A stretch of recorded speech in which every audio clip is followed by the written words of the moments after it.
Hi friends, welcome back to Sri Krishna Home. இன்னைக்கு நம்ம recipe இன்ஸ்டன்ட்டா ready பண்ணக்கூடிய ஒரு ஸ்வீட் ரெசிபி. என்னன்னு பாத்தீங்கன்னா இன்னைக்கு நம்ம வீட்ல எப்படி மில்க் பர்ஃபி பண்றதுன்னு பார்க்க போறோம். இந்த மில்க் பர்ஃபி பண்றதுக்கு உங்களுக்கு 15 நிமிஷம் இருந்தா போதும்.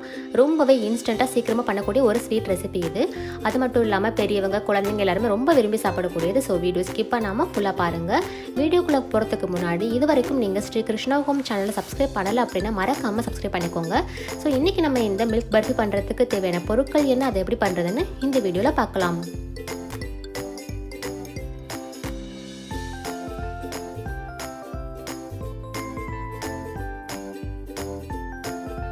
இப்போ நம்ம மில்க் பர்ஃபி பண்ணுறதுக்காக ஸ்டவ் ஆன் பண்ணிவிட்டு நான் ஒரு பேன் எடுத்து வச்சுருக்கேன். பேன் கொஞ்சம் ஹீட் ஆனதுக்கப்புறமா நம்ம எடுத்து வச்சுருந்த 1/4 கப் நெய் வந்து ஆட் பண்ணிக்கலாம்.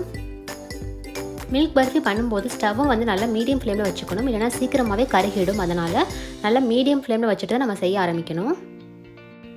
நம்ம சேர்த்த நெய் வந்து கொஞ்சம் மெல்ட் ஆனதுக்கப்புறமா நம்ம எடுத்து வச்சுருந்த 1/4 கப் வந்து பால் ஆட் பண்ணிக்கலாம்.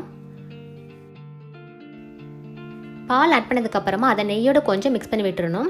ரொம்ப அதிகமாக மிக்ஸ் பண்ணணும்னு தேவை கிடையாது, சும்மா லைட்டாக மிக்ஸ் பண்ணால் போதும். பால் நல்லா மிக்ஸ் ஆனதும் நம்ம எடுத்து வச்சுருந்த 2.5 கப் பால் பவுடர் ஆட் பண்ணிக்கணும். பால் பவுடரை வந்து பால் கொதிக்கிறதுக்கு முன்னாடியே ஆட் பண்ணிடணும். பால் கொதிச்சா கொஞ்சம் திரிஞ்ச மாதிரி ஆகிடும், அதனால் முன்னாடியே ஆட் பண்ணிடணும். பால் பவுடர் ஆட் பண்ணதுக்கப்புறமா நம்ம எடுத்து வச்சுருந்த 1/2 கப் சுகர் ஆட் பண்ணிக்கலாம்.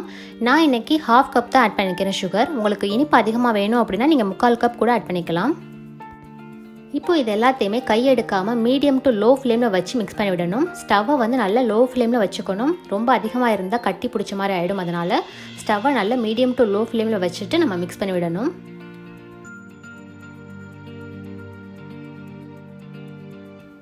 இப்போ எல்லாமே நல்லா மிக்ஸ் ஆக ஆரம்பிச்சிருச்சு. பார்க்கும்போது ரொம்பவே திக்காக இருக்க மாதிரி இருக்கும். நம்ம கண்டினியூஸாக மிக்ஸ் பண்ணிகிட்டே இருக்கும்போது சுகர் எல்லாமே மெல்ட் ஆக ஆரம்பிக்கும்.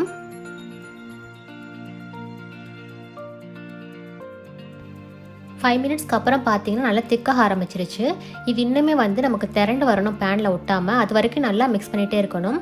இது எல்லாமே ஸ்டவ்வை வந்து மீடியம் டு லோ ஃப்ளேமில் வச்சுட்டு தான் பண்ணணும், இல்லைனா பர்ஃபியோட கலர் வந்து மாறிடும். அதனால் ஸ்டவ்வை நல்லா மீடியம் டு லோ ஃப்ளேமில் வச்சுக்கணும்.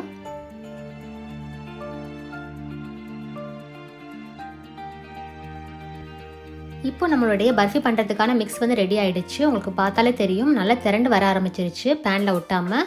ஸோ இந்த ஸ்டேஜில் நம்ம எடுத்து வச்சுருந்த 1 டீஸ்பூன் ஏலக்காய் தூளை வந்து ஆட் பண்ணிக்கலாம். ஏலக்காய் மிக்ஸ் ஆட் பண்ணதுக்கப்புறமா 1 நிமிஷம் நல்லா மிக்ஸ் பண்ணி விட்டுடலாம்.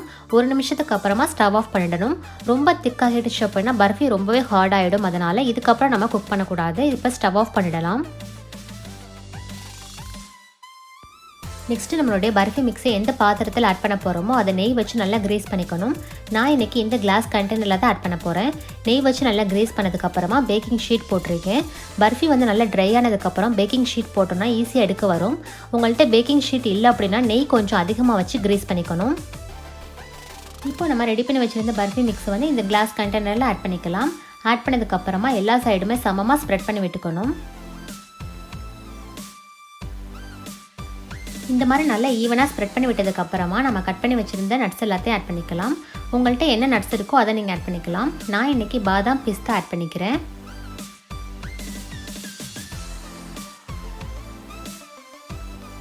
நட்ஸ் எல்லாத்தையும் ஆட் பண்ணதுக்கப்புறமா இந்த மாதிரி லைட்டாக ப்ரெஸ் பண்ணி விட்டிங்க அப்படின்னா நமக்கு வந்து நட்ஸ் போய் பர்ஃபியோட நல்லா செட் ஆகிடும். இப்போ இந்த பர்ஃபியை நம்ம 20 மினிட்ஸ் நல்லா ஆற விடணும். அப்போ தான் நமக்கு செட் ஆகி வரும். 20 மினிட்ஸ்க்கு அப்புறமா நம்ம கட் பண்ண ஆரம்பிக்கலாம். இப்போ எனக்கு 20 மினிட்ஸ் ஆகிடுச்சு. 20 மினிட்ஸ்க்கு அப்புறம் செக் பண்ணி பார்த்தோன்னா பர்ஃபி நல்லா செட் ஆகியிருக்கு. இப்போ நம்ம இதை ஒரு பிளேட்டுக்கு மாற்றிக்கலாம்.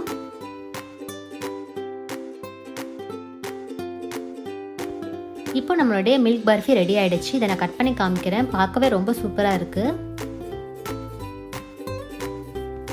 நம்மளுடைய மில்க் பர்ஃபி ரெடி ஆகிடுச்சு. ரொம்பவே சிம்பிளான முறையில் வீட்டிலே ஈஸியாக ரெடி பண்ணிட்டோம். கண்டிப்பாக நீங்களும் ட்ரை பண்ணி பாருங்கள். ரொம்பவே சூப்பராக இருக்கும். எல்லோரும் ரொம்ப விரும்பி சாப்பிடுவாங்க, அந்தளவுக்கு நல்லாயிருக்கும். ஸோ ட்ரை பண்ணி பார்த்துட்டு எப்படி இருந்துச்சுன்னு என்னோட ஷேர் பண்ணிக்கோங்க. இந்த வீடியோ உங்களுக்கு பிடிச்சிருந்தா லைக் பண்ணுங்கள், உங்களுடைய ஃப்ரெண்ட்ஸ் அண்ட் ஃபேமிலிக்கு ஷேர் பண்ணுங்கள். இது வரைக்கும் ஸ்ரீ கிருஷ்ணா ஹோம் சேனல் நீங்கள் சப்ஸ்கிரைப் பண்ணலை அப்படின்னா மறக்காமல் சப்ஸ்கிரைப் பண்ணிக்கோங்க. அதே மாதிரி பக்கத்தில் இருக்க பெல் ஐகானை கூட கிளிக் பண்ணிக்கோங்க. அப்போ தான் நான் வீடியோஸ் போடும்போது உங்களுக்கு நோட்டிஃபிகேஷன்ஸ் வரும். இதே மாதிரி இன்னொரு வீடியோவில் சந்திக்கலாம். தேங்க்ஸ் ஃபார் வாட்சிங்.